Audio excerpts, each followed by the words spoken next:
Halo semuanya, kembali lagi bersama saya di Manur Wasjati, dan pada sesi kali ini saya ingin membahas lanjutan dari environmental scanning, yaitu strategi formulation dari PT MRT Jakarta Persero. Jadi di pertama ini saya ingin bahas mengenai corporate strategy dari PT MRT Jakarta. Yang pertama ini ada growth strategy di bagian concentration, yang mana vertikal ini adalah quasi integration, yaitu membeli dari pemasok luar di bawah kendali perusahaan. Masih di concentration, yang horizontal ini adalah ekspansi jaringan MRT dari tahun 2019 hingga sekarang. Contohnya adalah MRT fase 2A. Selanjutnya di diversification, yaitu ya adalah related, yaitu pengembangan bisnis properti melalui transit oriented development.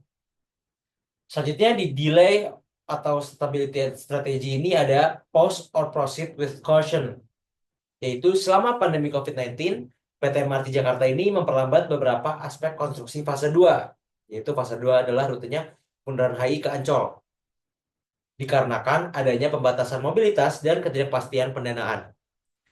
Dan terakhir ada retrenchment strategi, di mana turnaround strategi, yaitu selama pandemi COVID-19, PT MRT Jakarta menyesuaikan jadwal operasional dengan mengurangi frekuensi kereta di jam-jam sepi. Lanjut ke slide selanjutnya, ada business strategi. Yang pertama ini competitive tactics, yaitu timing tactics, yang artinya first mover. Jadi sebelumnya Jakarta tidak memiliki sistem transportasi massal berbasis rel, yang menjadikannya pemain pertama dalam pasar ini.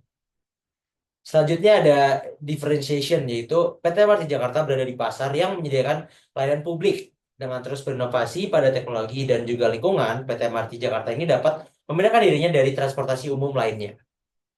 Selanjutnya di cooperative tactics ini ada market location, yaitu defensive tactics, yaitu PT MRT Jakarta cenderung melakukan defensive tactics dengan memperbesar hambatan industri atau menutup pintu pesaing untuk memasuki pasar.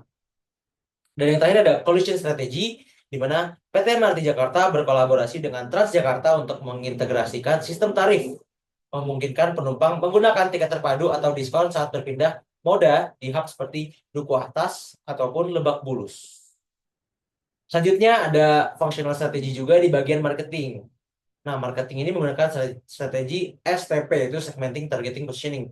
Di segmenting, demografisnya adalah usia umur 15 hingga 55 tahun ke atas, yaitu bisa pelajar, pekerja, ataupun lansia, entah pria ataupun wanita juga, dan juga pendapatan menengah ke bawah hingga ke atas. Untuk geografis ada jalur fase 1 dan fase 2A yang berdomisili di Jakarta ataupun Bogor, Depok, Tangerang, Bekasi.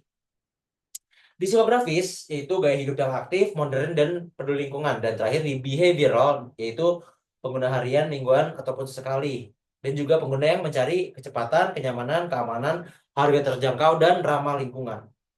Dan di habis segmenting itu ada targeting, di mana targetingnya itu adalah full market coverage. Jadi ini bisa digunakan oleh semua kalangan, maupun dari pekerja, pelajar, mahasiswa, wisatawan, domestik ataupun internasional, dan juga pengguna yang ramah lingkungan.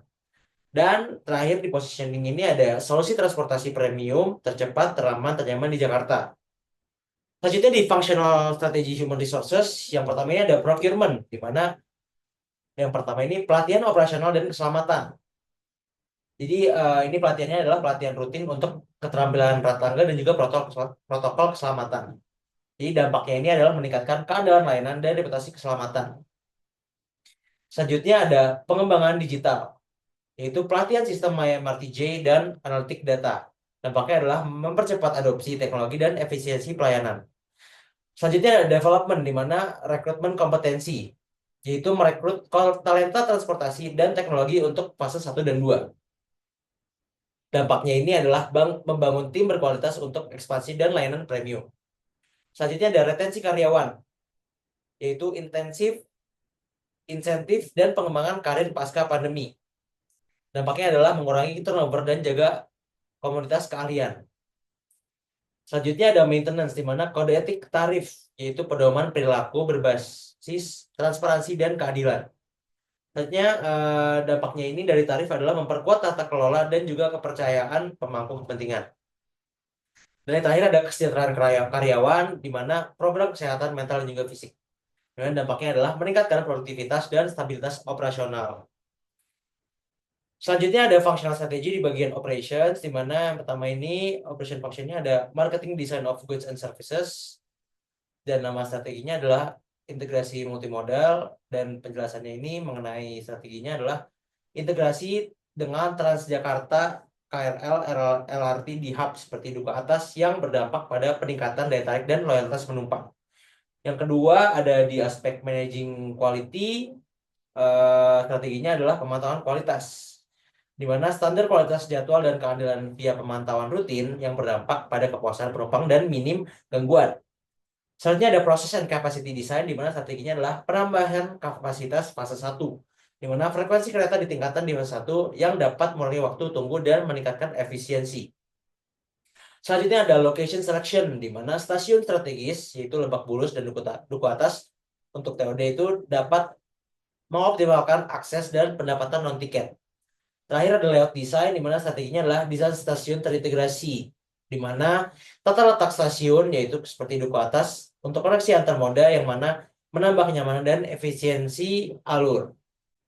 Terakhir, functional strategy ada di bagian finance, di mana financing ini ada pinjaman dari Jika, yaitu pinjaman lunak mendanai fase 1 dan 2 dengan bunga rendah, yang mana dapat memungkinkan ekspansi infrastruktur tanpa tekanan keuangan yang besar.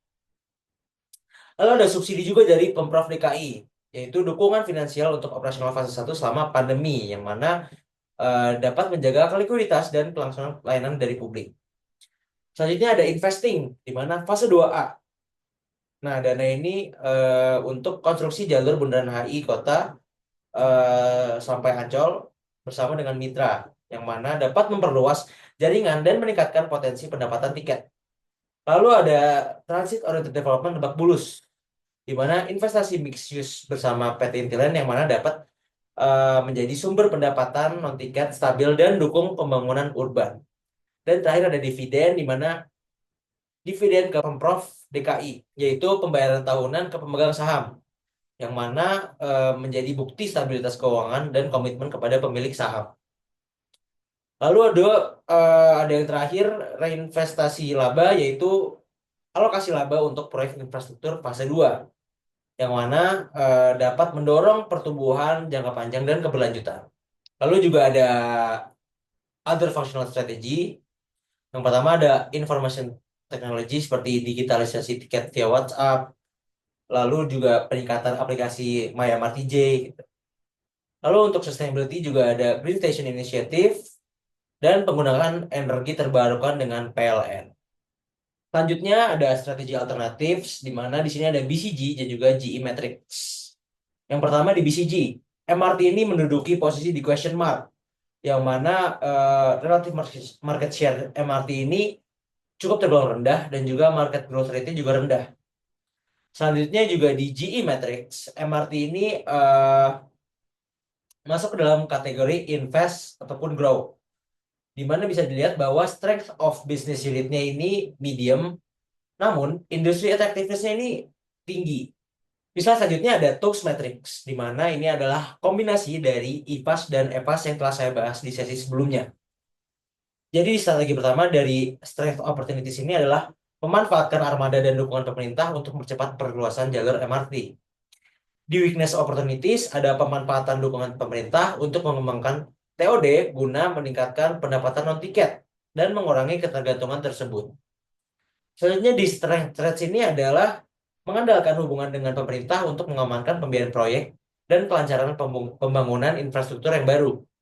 Dan terakhir di weakness threats ini ada bekerja sama dengan Transjakarta ataupun KRL, yaitu layanan feeder terpadu untuk memperluas jangkauan tanpa investasi yang besar.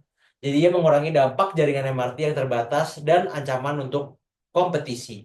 Nah, di slide selanjutnya ini yaitu slide terakhir sebelum sesi ini berakhir, ada ranking strategy, di mana ranking pertama ini adalah product development, yang artinya adalah mempercepat ekspansi fase 2A untuk meningkatkan kapasitas dan juga jangkauan layanan. Yang kedua ada market penetration, di mana meningkatkan jumlah penumpang melalui promosi tarif dan integrasi moda. Lalu ada yang ketiga revenue diversification, yaitu diversifikasi pendapatan non-tiket via TOD dan penyewaan ruang komersial.